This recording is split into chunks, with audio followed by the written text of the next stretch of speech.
babu set kitabu set kam lakhasul fiqh no yewten fi ahkami fi nyawoje bay'ul usul yeyugol bindeje den. Al usul ko wi'ete dajje ko wi'ete bindeje hiya duru ko duni galleli din village din wal aradi e leydele den terenji din wal ashjar e ledde den wandi di do ko bi ko dajje ni sabuna ledde de rimay terenji di rimay galleli di rimay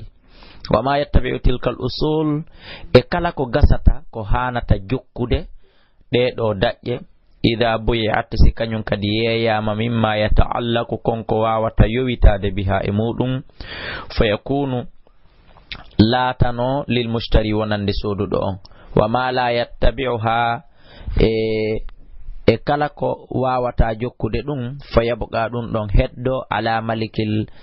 milkil ba'i e dow jeyal yeyudo on be inni yiltito den seda be inni wa ma yattabi'u kala ko gasata jokkude tilkal usulu de do dajje ida buyi'at side yeyama mimma yata'allaq immorde ko yoytoto biha e majje fayakunu haray dum don latanto dum don wontana lil mushtari wonande sodu don bindere nde wa ma la yattabi'uha kala ko gasata jokkude leggal kala ko gasata jokkude terrain on kala ko gasata jokkude galle den fayabqa dum don heddoto ala milkil ba'i e do jeyal yeyi don wa ma'rifatu dhalika andugol dum non yanhasimu biha hino moba e nder mudum an-nizaa podondiral bayna tarafain hakkunde feddeji den didi hakkunde pecce den didi doni sodudo e yeyudo wa yuraf hino andora kullun goto wa ya'rifu andiray kullun goto kala e mabbe malahu konko wodanimo wa ma alayhi e konko fawimo li anna dinana sabunu dina men kallam yatruku ka accal shay'an hay e hunde lana wonande en fihi ko tawata hino e nder mudum maslahatan maslaha aw alayna ma kun e hore meden fi tata hino e nder mudum madurratun lorra islam dina men kan accal illa bayyana usona ka bangini dum fa idha tabaqa stayuni non mulama timmi hada dini kado dina wa nafidat gollitirama ahkamahu nyaawoje makka on lam yabqa heddota ko musibbe julbe majalun wenje linnizai wonande podondiral wal khusumati e yeddondiral wa min dhalika no jaamu ma nahanu konko tawata enen hiden e mudum bisodadil hadith sabu sakkagol i hadiseje den anhu e gaay makka kan kadina kan faqad yabiul insan gomdi neddo hino yeya shay'an goddum min mali morde jawdi makondi wa hada shay'u tawanon den hunde yata'allaqu hino yowito bihi e mayre tawabi un piji gasaydi jokkude nde wa mukammilatin e piji gasaydi nde timminde wa marafiq e piji gasaydi wondude e mayre aw yakun law ma latanomo nama'un e ko wi'ete kon beydirdum mawninirdum e aw yakunu lahu ma latano den hunde nde o yeyi nama'un mawninirdum muttasilun jogondirdum e mudum aw munfasilun ma dum sertudum e mudum hande kadi fa yaqa ayana ikhtilafun lural bainal mutabayi'ain hakkunde yeyindirbe bendido ene ayyuhuma ko homboy mabbe yastahiqu buri handude hada tawabi ko doni e nde do mulande wali ajali al hukm aw ko sabu nyaawore ko sabu nyaawore nden baynama hakkunde mabbe fi hada al ikhtilaf e nder gal do lurral agada woni ko fibi al fuqaha ufamu be dina be rahimahumullah yalla yurmebe be wadi baban dambugal fil fiqh fi famugol al islami islam o sammuhu be wi dambugangal babun dambugal bay'ul usuli yeyugol bindeje den wa thimari e dimde den bayyanu be bangini fihi e nder mudum dhalika wanono dhalika dum fa idha ba'a daran si tawi woni goddo yeyi galle shamala musibbe julbe hino mofti al bay'a e ngengungun bina'uha madi galle den wa saqfuha e daluwal galle den innataake joni a yeyimo kono non nde miiru on ɗum ɗon o jeeya li anna dhalika sabu ɗum ɗon kullu fop dakhilun ko naatu ɗum fi musamma dar e nder inde wi'etende nden galle. Sa itti miiru wi'etake galle, sa itti daalowal ngal heddike miiru on wi'etake galle. Wa shamala hino mofti aidan kadi ma yattasilu kala ko jokki kala ko jogondir biha e galle ɗen mimma huwa immorde konko tata kañum min maslahatiha ko jeeya ɗum e maslaha ko moƴƴinta galle ɗen ko waɗata galle ɗen galle. Masalan kal abwabi ano dambuɗe ɗen a wi'ata a ɓoray bafal nder ton almansubata kal abwabil mansuba wano dambuɗe fempaɗe nder ton ɗen ɗum woni kippe ɗen kippal ngal wassullalam ko ɗum woni e escalier ji ƴawreteɗi ɗin warrufuf al musmiratu biha warrufuf ko ɗum woni e ɓorkoy al musmiratu duumi koy ko ɗum woni le escalier hoy maha koy kono hara ɗum ɗo na ko ƴawrete kaka jooɗe al musmiratu ko ɗum woni duumi ɗum biha e nder galle ɗen wal aliyat e kala andanɗa hoorema matériel ji ko ɗum woni miran hoy al murakkaba waɗɗodir koy fiha e nder galle ɗen kala ala hoy gollitirte koy ton karrafi ati wano ɗiɗo matériel ji towuɗi wal adawati e filji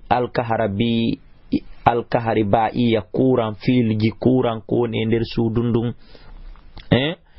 e wal ganadil e ampulje almuallaqati yowaɗe ka suudu ton lil idaa fi ko ndaygina suundun wal khazanatil miyah ko ɗum woni e looɗe ndiyan wal khazanatil miyah e tiyoji ndiyan al madfunatu iraɗi fil ardi ka leydi awil musabbatata ma ɗum tabutuɗi fawqa sutuhi ka hoore dalwal dow wal anabibi e looɗe ndiyan ko ɗum woni ɗi fiifaji ɗi eten hino yowe dow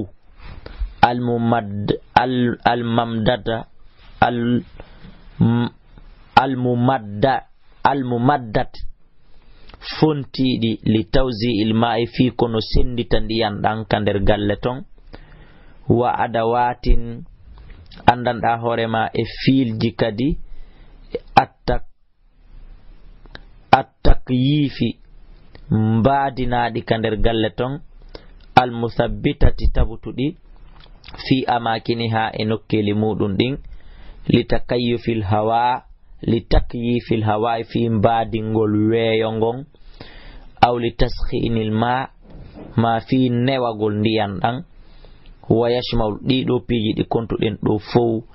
wa yashmalu hara hino mofti albaya e ngengu ngun aidan kadi ma fi dari wa yashmalu wo hino mofti kadi albaya e nder ngengu ngun aidan kadi ma fi dari kala koni ka nder villa ton min ashjarin immorde leɗɗe fuler ma ɗum mangohi ma leɗɗe ɗowɗe wa zara'atin e remuru so tawi woni hino nder ton haɗa ɗum ɗo fow a tawide a yeyimo kono kimangoy ɗana kanko jeyi ma nde ampurre ɗana kanko jeyi ma installation courant on ɗum ɗon a ɓoray filji ɗin haray ɗum ɗon wawata wonde wa ma o qima ko raɓɓiɗi kon e kala ko wawata ñiɓude fiha e nder galle ɗen min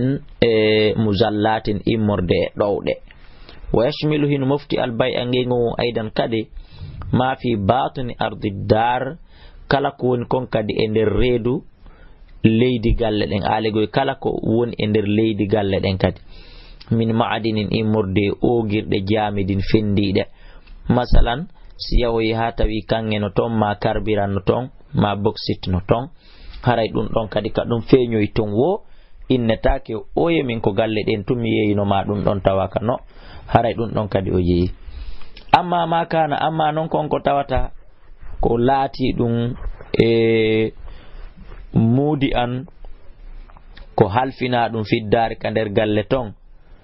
afwan mudi an ko wada dum fi dar kander galle ton wa ma huwa e konko woni kanyum munfasilun ko sendodir dum an ha e galle den wan oto wangal masalan dum don singondira e galle den hino wawa yaltude wana simo marton pelwal ma pegasi ma kerihum e konante tata dum falash miluhul bay'u haray dum don ngeygu ngun dum don mofta e dum don haray dum don tawdaka e ngeygu ngun mi yaltina e teleji din on tigi yaltina e consulateur on o yaltina e dum don fo kono non amma bafangal ngal no singondiri e sundu tiyoji din e filji courant din e ampoule e contact e karoje den dum do fu mudum hino singondiri e sudunu kal akhshab ma dum wano pecce ni pecce madriye si on tigi hino mari der ton tawata ko paakade wal hibal e boggi wal awani e ciatale wal foroshi e daddule tapiji al munfasila tawata ko sendodir dum e galle den tata dum don wawa ittade ta galle den bonal o ma dufina e kala ko ira kadi fi ardiha e der leydi galle den lil hifzi har ko firene gol ayne kala ko on tigi jawle ko on tigi iri kadi e der kuru on der ton haray dum don kadi tawde taake e ngeeyo paske dum don kadi on tigi no wawa irtude yetta dum don kadi yaada e mudu har dum don kadi no wawa yettade yaado e mum kal hijarati wano kaaje ni wal kunuzi e ngaluji wa ghairi ay ko hinado fa kullu hadhihi al ashiya kala den nangal dido peji di kontuden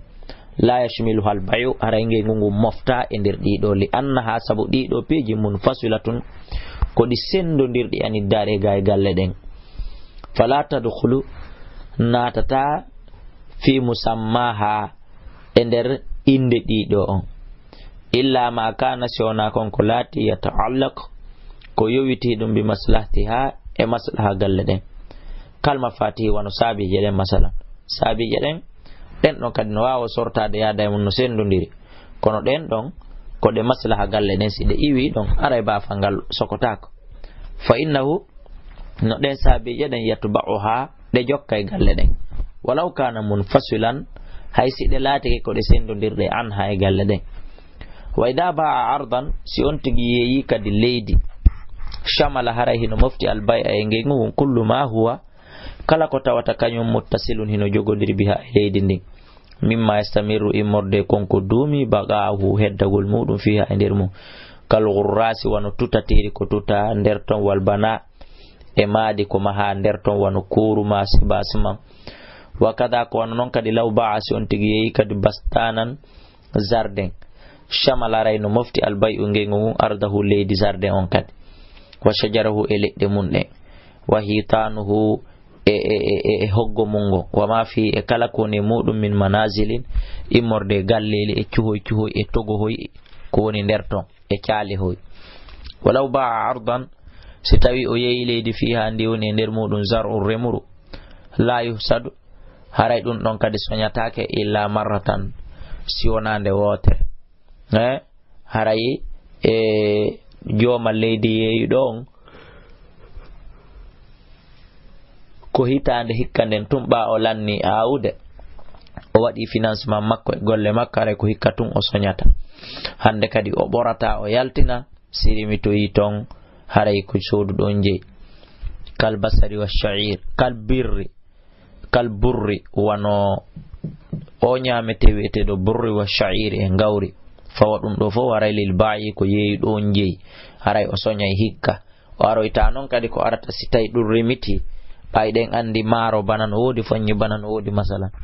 o aroyta ko arata o ina hikka kadi o ari wa'ugol wala yashmiluhu mofta e mudum al aqd wala yashmiluhu al aqd haray ahadi ndi mofta e der dum don wa in kana silatke fil ardi e der leydi al mubiyati yani ni zar'ur remuru e ya juzzu ko tawata hino wawa rimude mirara lawi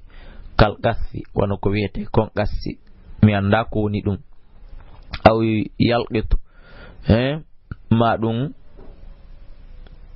ko wiete kon yalqitu dum do fo hino wawa rimude mirara lawi kono konde hitande wotere yeyi don soñata kal qithai wano ko wiyete kon kadi qithai wal bad najan e ko wiyete kon kadi bad najan mi anda de dimde do fu fa inna usulu ande no lasili dum do on takunu hino latanto lil mushtari li mushtari al ardi sodu do leydi ndi on taban kay ko jokkitay dum lil ardi wonande leydi ndi wa ammal jizzatu amma ko wiyete kon non jizza wal lugutata e ko wiyete ko luguta az-zahiratani ko feñude didi indal bai'i kasanga ngengu fa inna manu din do didi takunani lil ba'i di latano to di wontanay yeyu do wa kullu ma dhukira kala ko janta filla ko min hada tafsil immorde ko sendondiri do immorde ngal sendondiral do fima yattabiul ba'yu nder konko jokkata yeeyi ɗon wama yattabi konko jokkata al mushtari sodu ɗon indama bay al usul tumande tawata daƴƴire mum nden nene muɗum on bindere mum nden yeeyama ida lam yujal so tawini heɓanoki shartan sarti bayno makkude maɓɓe kamɓe sodudude ɓe en ɗiɗo amma ida wujida shartan amma si sarti tawana ton yalhaqu hadhihi al ashya mono tawata dartoto ɗiɗo piiji kontaɗi bi ahadima haysko gotel e majji dunal akhar ko alda e ɗiya wajaba al amalu bi aray waɗɗike gollitirgol ɗum ɗon li qawli sallallahu alaihi wasallam sabu mako ne laaɗo al muslimuna julɓe ɓen ala shurutihim hiɓe dow sartiji maɓɓe ɗin waman ba akala yeeɗo nahlan tamaruhi qad abarra tawa noon kirimi tal'uhu dimɗe makki on qad abarra gomɗino hara ɓindi tal'uhu dimɗe makki on fatamaruhu haray dimɗe kinɗon on lil ba'i ko yeeyi ɗo on jeyi li qawli nabiyyi sallallahu alaihi wasallam sabu mako ne laaɗo man ibta'a kala soduɗo nahlan tamaro bada an tu'barru ɓawo ɗe ɓendi fatamaratuha dimɗe majji on lilladi haray ko jeyɗe ko on ɗon ba'iu ha yeeyuɗo ɗe illa an yastarituhul mubta' ma siwonara ko soduɗon waɗi sarti haray de hoore komi yonnay ma ko mbuɗɗin kala ko rimi nder ton komin jeyi tawi ɓe fotti ɗum awa so tawi woni no na ɗum haray ko jooma leydi ndin hettata muttafaqun alayh wa ta'bir ko wiyete ta'bir huwa talqih ko ɗum woni talqih wa mithlu nakhal misal tamaro on fi hada al hukm nder ɗo nde ɗo ñawore shajarul inab ko leɗɗe inabu ɗen wattuti wa rumman e ɗe ɗo leɗɗe ɗiɗi idha bay'a ba'da zuhuri thamarihi idha bay'a stay woni non o yeeyi ba'da zuhuri thamarihi ɓawo feeñugol dimɗe muɗum ɗen kana laatake haray thamaru dimɗe muɗum lil ba'i ko nande yeeyi ɗon wama qabla ta'bir kala koni ko adi kelɗugol majji on fi nakhli ka tamaroje wa zuhur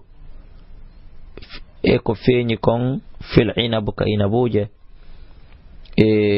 wana ko nande tataymu yakunu ɗum ɗon latanto li mushtari soduɗo on li mafhumil hadis famugol oɗo hadis sharifa tedduɗo fi nakhil fiide de tamaroje wa qiyas hino eɓɓe kadi gayri ko hina ɗiɗo piiji hedetiɗi alayhi e hoori ɗiɗo no eɓɓe mesure ɗon wa min hada awa ko ila ɗo noon tafham woni ko famata kamala timmugol hada shari'ati l islamiyya oɗo sharia islam wa hilluha ko ɗum woni e fawtagol fi makko li mashakili nas wonande muskilaji ko woni ko yande hakkunde ɓe wa annaha e wonde no ɗum ɗo tu'ti jonnitay kadi wa annaha e wonde no islam on kadi tu'ti o jonnitay kulladi haqqin kala jon haqqe haqqahu geɓal makko ngal min gayri zulmin ko alda e toñe wala e duraran wona allorritagol bil akhirain sabu bil akhirain sabu sakkitori ɗin ɗiɗi fama min muskilatin alawo e muskila wada'atu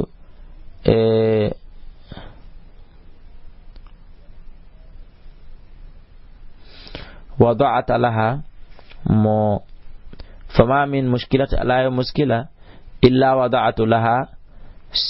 وضعت لها سيونا ودنا مشكلة حلا فيرتور دي يالتر كافيا يونايند مشتملا مفتند على المصلحة إدو مصلحة مأبئو والحكمة إنيا ورند فامو تشريع شرع إنغول من حكيم حميد إمرد يتني دو جان فامو دو من حكيم إمرد كودو نينيو دو حميد يتني دو يعلمهم أندي مصالح عباده مصلحة جياء مكوبة وما يدور مكون كل رتابة في كل زمان إكلا نكورة إكلا جمان ومكان نكورة وصدق الله العظيم التي تدون أغونغي حيث قال نكو كودالي يا أيها الذين آمنوا اتبعوا جوكي أطيعوا الله كان عفوا أفتي الله وأطيعوا الرسول وأولو الأمر منكم جومي فيها كبيرهم فإن تنازعتم سنبودون في شيء فردوا إلى الله والرسول إن كنتم تؤمنون بالله واليوم الآخر ذلك أكواد قلن دونغل خير بدي مجد وحسن تأويلا فلا يحسم وواتا مولود النزاع بودون يرانغال بين الناس كونيمبه ويحقق المسائل بمصالحها بحقنا دون بتابنتنا نفوري جدي لغوي ويقنع النفوس ويقنع النفوس wonki jidin yondino almu'minati gomɗi ki illa hakamallah siona ñawore Allah nden o rasulena makkon amma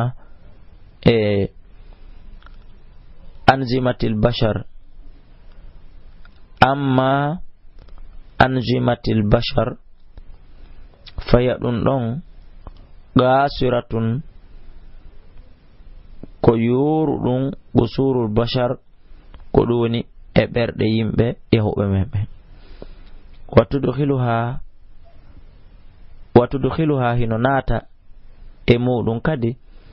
alego hino tawta ɗon al ahwa wan nizaati jokkugol beleɗe ɗen e jokkugol puɗodirel kama qala Allahu ta'ala walaw ittaba al haqq ahwaahum hara gonga kan ƴettuno ko tawri ɓe kon humul walaw ittaba al haqq Allah daali hara gonga kan jokkuno ahwaahum ko welata ɓe kon la fasadati samawatu wal ardu wa man fihinna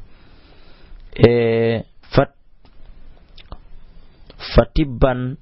wa bu'dan wa suhuqan fatabban halkare wodani wa bu'dan e woɗɗintinede yurmende wa suhuqan e halkare li uqul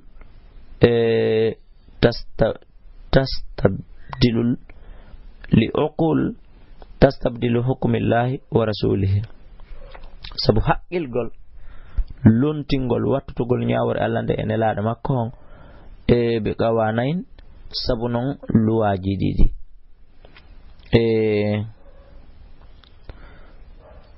afa hukumal jahiliya o wiɓe noon nokkugo ene ko ñawre majjiyanko yabghuna ko ɓe ɗaɓɓata waman ahsan ala ɓurɗo laɓede min Allah haytoy kalla hukuman faamu hukuman ñawore li qawmin wonande yimɓe yuqinuna ɓe no hoolo asalullah hiɗen toro Allah an yansura dina hunde o wallata dina makko kan o walla Abdullahi kala o walla kala julɓe jentiɓe mo wa yu'la o towna kalimatuhu dalol makko ngol wa yahmi o reena almuslimina julɓe ɓen kanko Allah